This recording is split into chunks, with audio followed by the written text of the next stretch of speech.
بسم الله الرحمن الرحيم.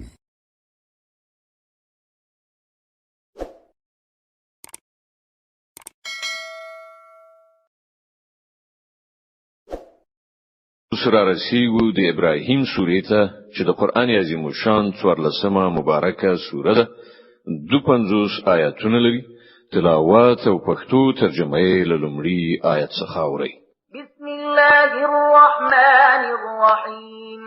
د الله په نوم چې ډیر زیات مهربان پورا رحم لرونکی دی. الف لام را كتاب أنزلناه إليك لتخرج الناس من الظلمات إلى النور بإذن ربهم إلى صراط العزيز الحميد. الله الذي له ما في السماوات وما في الأرض وويل للكافرين من عذاب شديد.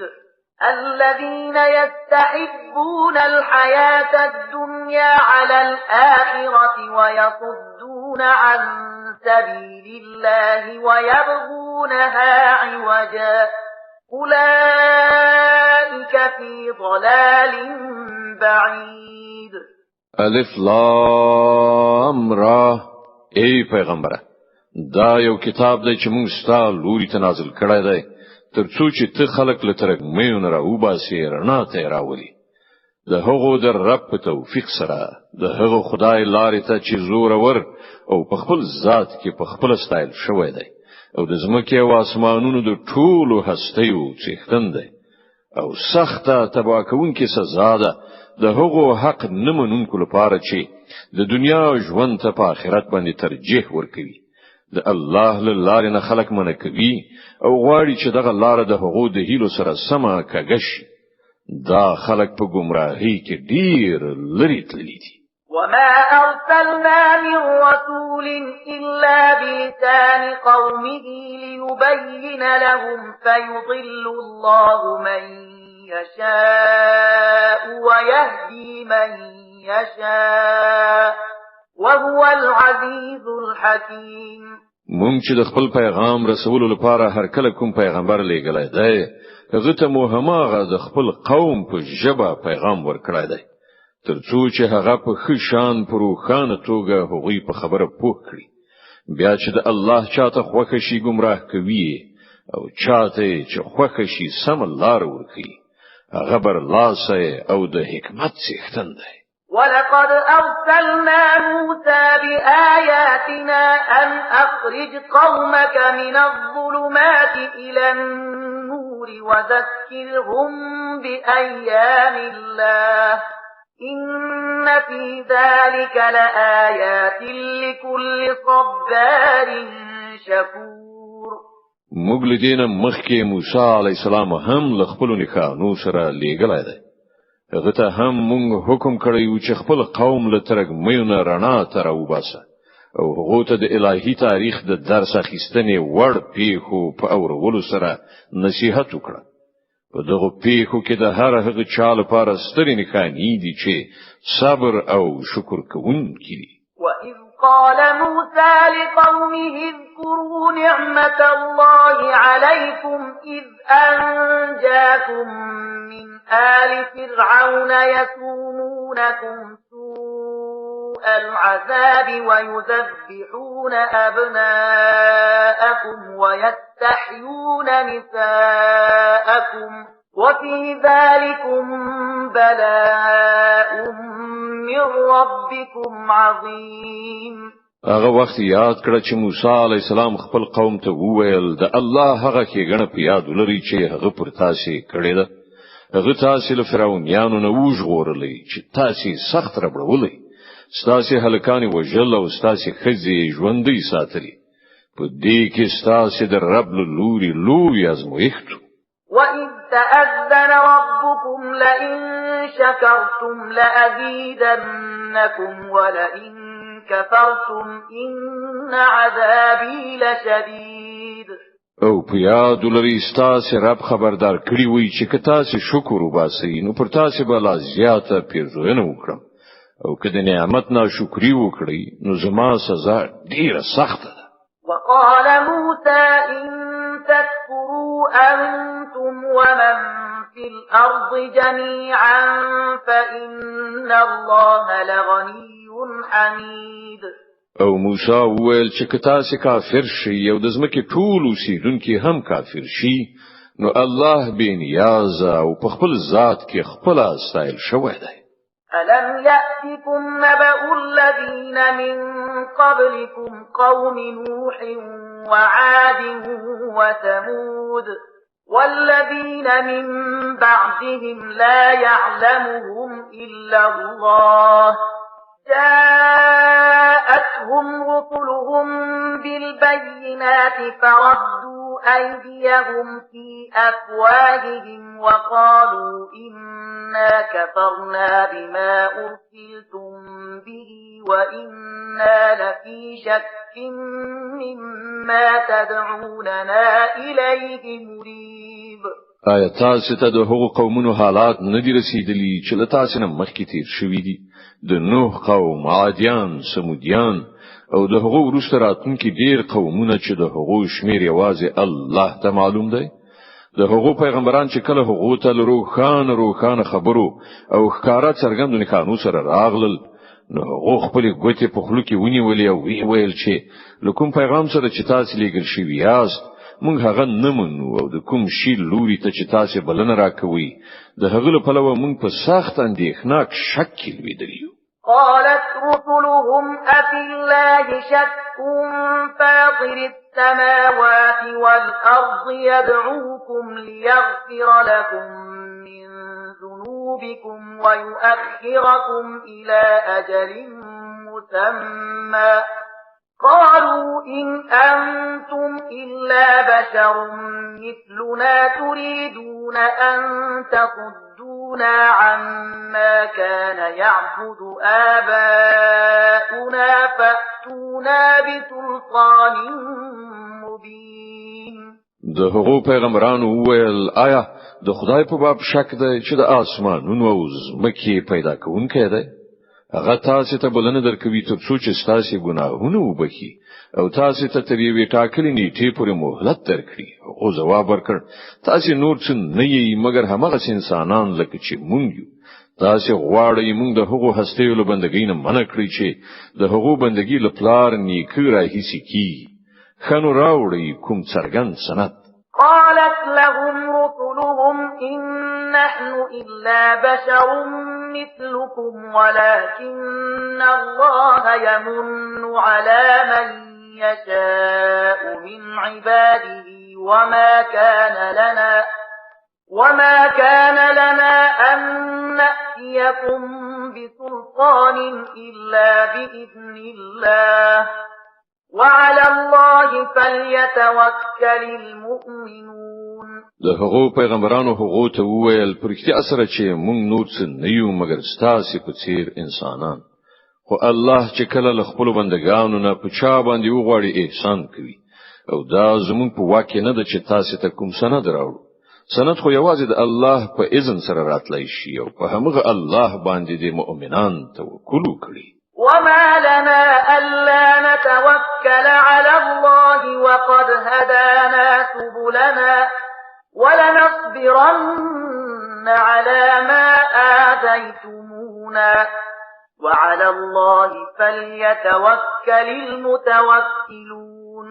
او مونږ ولی پر الله توکل نکړو په داسې حال کې چې د ژوند په لارو هغه مونږ ته لارښوونه کړې ده. تاسو چې مونږ ته کوم کړهونه رسوي مونږ به پر هغو صبر وکړو او توکل کوونکو ته پکار ده چې پر الله توکل وکړي. وقال الذين كفروا لرسلهم لنخرجنكم من أرضنا أو لتعودن في ملتنا فأوحى إليهم ربهم لنهلكن الظالمين ولنسكننكم الأرض من بعدهم ذلك لمن خاف مقامي وخاف وعيد. په پای کې منکرانو خپل پیغمبرانو ته وویل چې یا به تاسو بیرته زموږ په دین کې داخليږئ کنه نو مونږ به تاسو له خپل هیواد نه وباسو. په دې وخت کې د هغو رب هغو ته وحی ولېږل چې مونږ به دغه ظالمان هلاک کړو او له هغو وروسته به تاسو په ځمکه کې میشته کړو. دا د هغه چا مکافات دی چې زما په حضور کې له ځواب ویلو نه ویره لري او زما د عذاب له اخطار نه ډایریږي. واستفتحوا وخاب كل جبار عنيد. هغو فیصله غوښتي و نو دغه چې د هغو فیصله وشوه او د حق هر جابر دښمن په مخ خوړله. من ورائه جهنم ويسقى من ماء صديد يتجرعه ولا يكاد يسيغه ويأتيه الموت من كل مكان وما هو بميت ومن ورائه عذاب غليظ. بیا پس لدین وړاندې د هغه لپاره دوزخ دی. هلته به هغه ته د وینو زو غوندې د څښلو بو ورکړی شي چې په سختۍ سره بلستونی څخه د هغو د تیرولو هڅه وکړي او په ډیره سختۍ سره به تیرې کړی شي. مرګ به له هر پلوه پر هغه خور شي مګر هغه به ونمري او وړاندې به یو سخت عذاب هغه ته سترګې په لار وي.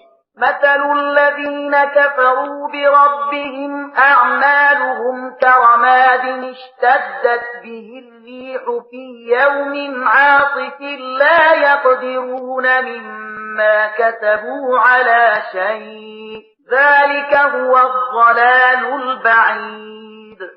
کوم خلک چې په خپل رب کافر شوی دي د هغو د عملونو مثال د هغو ایرو په شان دی چې هغه دی وی طوفاني ورځې بړبوکی الوزولې وي. هغوی به د خپل کړو وړو هیڅ میوه و نشي میندلای. همدا انتهایی ورکاوی دی. ألم تر أن الله خلق السماوات والأرض بالحق إن يشأ يذهبكم ويأتي بخلق جديد وما ذلك على الله بعزيز. آیاتن نوینه چې الله د اسمانونو او زمکه پیدایښت په حق باندې درولای دی. که هغه وغواړي نو تاسو بل منځ یوسي او یو نوې مخلوق بس تاسو په ځای راولي. دغه کار هغه ته هیڅ ګران نه دی. وبرزوا لله جميعا فقال الضعفاء للذين استكبروا إنا كنا لكم تبعا فهل أنتم مغنون عنا من عذاب الله من شيء قالوا لو هدانا الله لهديناكم سواء علينا أجزعنا أم صبرنا ما لنا من محيص. او دا خلک چې کله ټول یو ځای د الله په وړاندې څرګند شي نو په هغه وخت کې بل دوی نه هغه کسان چې په دنیا کې کمزوري وو هغوی به هغو کسانو ته چې لوی کوله وای په دنیا کې موږ تاسو پیروان اوس آیا تاسو د الله له عذاب نه زموږ د ژغورلو لپاره څه کولای شئ؟ دوی به وایي که الله موږ ته هدایت کړی وای نو موږ به هم تاسو ته لارښوونه کړې وای. اوس خو یو شان ده که موږ سرټکونه او بې صبري وکړو یا صبر په هر حال زموږ د ژغورنې څه لاره نشته. وقال الشيطان لما قضي الأمر إن الله وعدكم وعد الحق ووعدتكم فأخلفتكم وما كان لي عليكم من سلطان إلا أن دعوتكم فاستجبتم لي وما كان لي عليكم من سلطان إلا أن دعوتكم فاستجبتم لي فلا تلوموني ولوموا أنفسكم ما أنا بمصرخكم وما أنتم بمصرخي إني كفرت بما أشركتمون من قبل إن الظالمين لهم عذاب أليم. او کله چې فیصله وکړای شي نو شیطان به وایي حقیقت دا دی الله چې له تاسو سره کومه وعده کړې وي هغه ټول رښتینی وي او ما چې څومره وعده وکړې له هغه نه میوه هم پوره نکړه. زما پر تاسو څه زور نو مال دینه پرته نور څه ندی کړی چې د خپل لارې په لوري می تاسو ته بلنه درکړه او تاسو زما بلنه ته لبای کوی اوس پر ما پړه ما چوي خپل ځانونه پړه وګڼي دلته نن ز تاسو فریاد ته رسیدای شم او نه تاسو زما فریاد ته لدینه مخکې چې تاسو ز په خدایي کې شریک ګرځولای ووم زله هغینه بری او زمایم د داسې ظالمانو لپاره خو په یقیني ډول دردناک سزا ده وأدخل الذين آمنوا وعملوا الصالحات جنات تجري من تحتها الأنهار خالدين فيها بإذن ربهم تحيتهم فيها سلام د دې پر خلاف کوم کسانو چې په دنیا کې ایمان راوړای دی او ښه عملونه کړی دي هغوی په داسې باغونو کې ننويستل شي چې تر هغو لاندې به ویالي بهيږي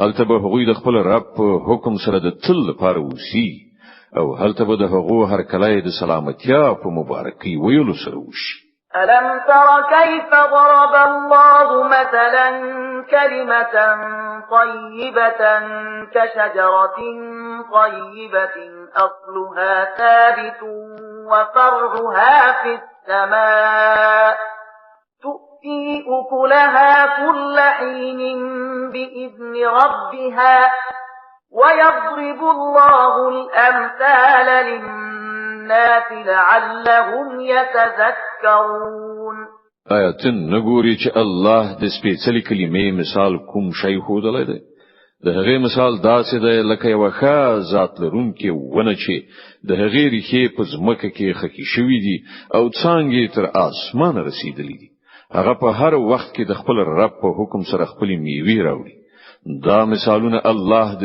دې لپاره بیانوي چې خلک ورڅخه درس واخلي ومثل كلمة خبيثة كشجرة خبيثة اجتثت من فوق الأرض ما لها من قرار او د ناولي کلمې مثال دی وی بدذاتي ونی په څیر دی چې د ځمکې له مخ نه راوستل شوی غورځول کیږي د هغې لپاره هیڅ محکم والی نشته يثبت الله الذين آمنوا بالقول الثابت في الحياة الدنيا وفي الآخرة ويضل الله الظالمين ويفعل الله ما يشاء الله ایمان راوړونکو ته په دنیا او آخرت دواړو کې د یوې ثابت وینا پر بنسټ ثبات په برخه کوي او الله ظالمان گمراه کوي د الله واک دی چې څو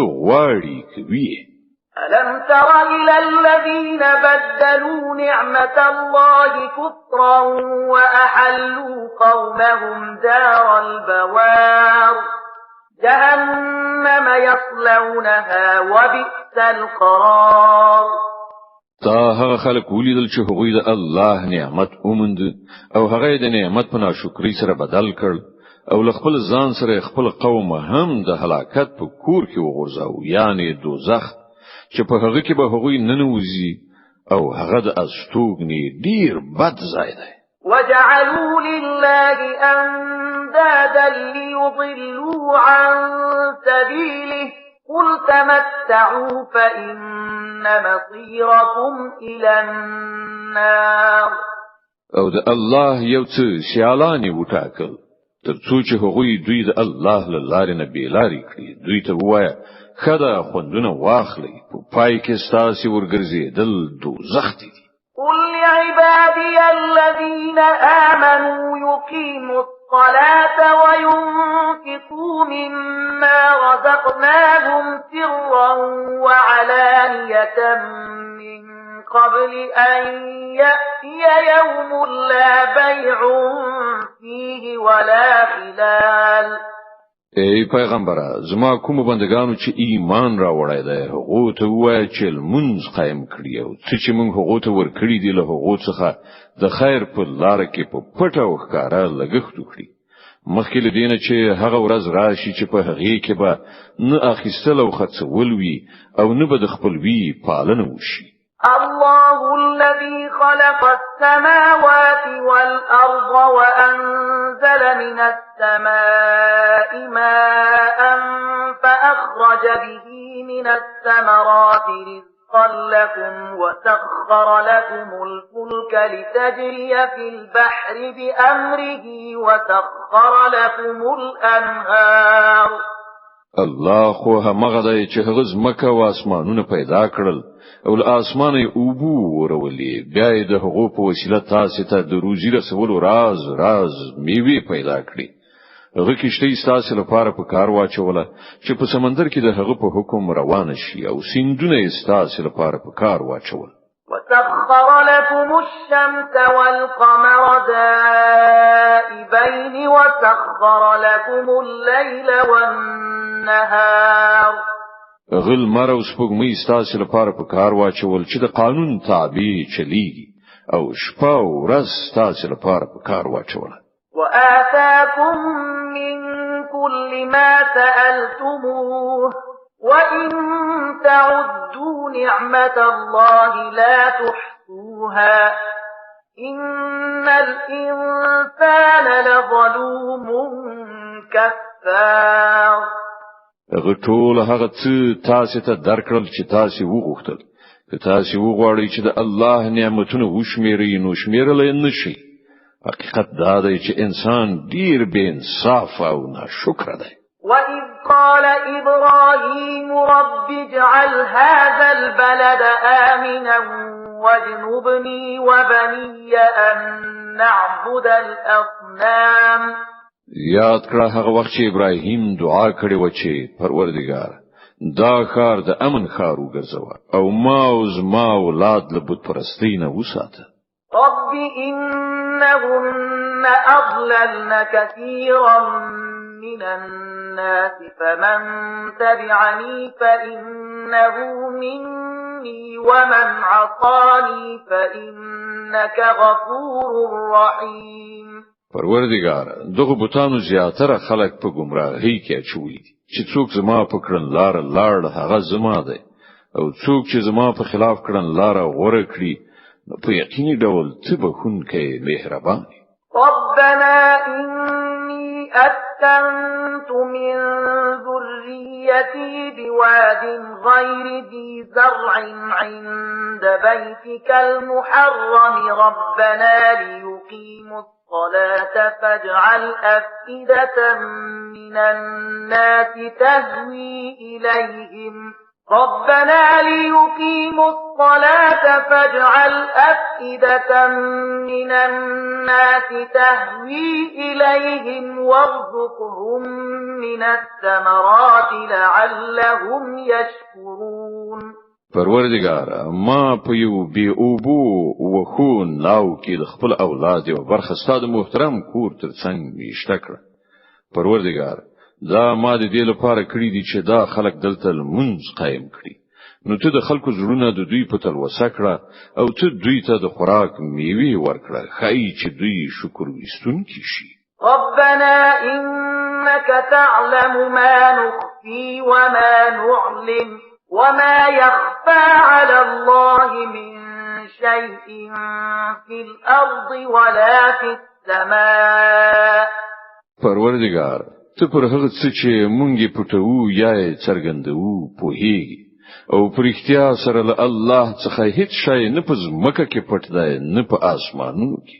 الحمد لله الذي وهب لي على الكبر إسماعيل وإسحاق إن ربي لسميع الدعاء. د هغه خدای شکر دی چې هغه ماته په دې زوړ والی کې اسماعیل او اسحاق و نظامن راکړل. حقیقت دا دی چې زما رب اروم مرود دعا اوریدونکی دی. رب اجعلني مقيم الصلاة ومن ذريتي ربنا وتقبل دعاء. ربنا اغفر لي ولوالدي وللمؤمنين يوم يقوم الحساب. ای زما پروردگار ما د المنځ قائمونکی وګرځاو او زما له اولاد نه هم داسې خلک را پورته کړ چې دغه عبادت ادا کړي پروردگار زما دعا قبول کړه. پروردگار ما زما مور پلار او ټول مؤمنانو ته په هغه ورځ بخښنه وکړه چې حساب برپاوي. ولا تحسبن الله غافلا عما يعمل الظالمون إنما يؤخرهم ليوم تشخص فيه الأبصار مهطعين مقنعي رؤوسهم لا يرتد إليهم طرفهم وأفئدتهم هواء. اوس چې دغه ظالمان څه کوي ته الله له هغونه غافل مګنه. الله خو دوی د هغه ورځ لپاره زندوي چې کله دا حالت وي چې سترګې تیغې رډې پاتې وي، سرونه نیغ نیون کی با په تیخت وي، پورته لوري ته به شخ کتل وي او زړونه به الوسي. وأنذر الناس يوم يأتيهم العذاب فيقول الذين ظلموا ربنا أخرنا إلى أجل قريب نجب دعوتك ونتبع الرسل أولم تكونوا أقسمتم من قبل ما لكم من زوال. اے محمد صلی الله علیه وسلم، ته دوی له هغه ورځې نه ویره چې کله دوی ته عذاب راشي، په هغه وخت کې به دغه ظالمان وایي چې ای زمونږ ربه، مونږ ته لږ غوندې نور مهلت راکړه، مونږ به ستا دعوت لبیک ووایو او د پیغمبرانو پیروي به وکړو. او دوی ته به په څرګند ډول ځواب ورکړی شي چې آیا تاسو همغه خلک نه چې له دینه مخکې مو په قسمونو خوړلو ویل چې مونږ هیڅ کله زوال نه لرو. وسكنتم في مساكن الذين ظلموا أنفسهم وتبين لكم كيف فعلنا بهم وضربنا لكم الأمثال. داسې حال کې چې تاسو د هغو قومونو په کلیو کې اوسېدلئ چې هغو په خپل په ځان ظلم کړی او کتلې مو چې موږ له هغو سره څه چلند وکړ او د هغو د مثالونو پر اورلو موږ تاسو په هولي هم وی. وقد مكروا مكرهم وعند الله مكرهم وإن كان مكرهم لتزول منه الجبال. هغه خپل ټول د سیسې په کار واچولې، خو د هغه د هرې د سیسې خنثی کول الله سره وکړه هم چې د هغه چلونه داسې قوي و چې غرونه به پرې لزای بي زایش. فلا تحسبن الله مخلف وعده رسله إن الله عزيز ذو انتقام. نو ای پیغمبره ته هیڅ کله دا ګمان مکوه چې الله به په کوم وخت کې له خپل پیغمبرانو سره د کړو وعدو پر خلاف کار وکړي. الله زور ور او غچ اخیستونکی دی. يوم تبدل الأرض غير الأرض والسماوات وبرزوا لله الواحد القهار. دوی له هغه ورځې نه ویره چې کله ځمکه او اسمانونه بدل او له یو څه نه بل څه جوړ کړی شي او ټول به د یو قهار خدای په وړاندې څرګند حاضر شي. وترى المجرمين يومئذ مقرنين في الأصفاد سرابيلهم من قطران وتغشى وجوههم النار ليجزي الله كل نفس ما كسبت إن الله سريع الحساب. په هغه ورځ به مجرمان وګوري چې په زنجیرونو کې به لاسونه په کې کلکې تړلې وي، د قیر جامې به اغوستي وي او د اور شغلې به د هغو پر مخونو خوریدونکي وي. دا به ځکه داسې وي چې الله هر تنفس کوونکي ته د هغه د کړو وړو بدله ورکړي. د الله په حساب اخیستلو کې څه ځند ناراضي. هذا بلاغ للناس ولينذروا به وليعلموا أنما هو إله واحد وليذكر أولو الألباب. دا د ټول انسانانو لپاره یو پیغام دی او دا د دې لپاره لېږل شوی دی چې هغوی د دې په وسیله خبردار کړی شي او هغوی وپوهیږي چې په حقیقت کې خدای صرف یکی یو دی او څوک چې پوهه لري هغوی متوجه شي.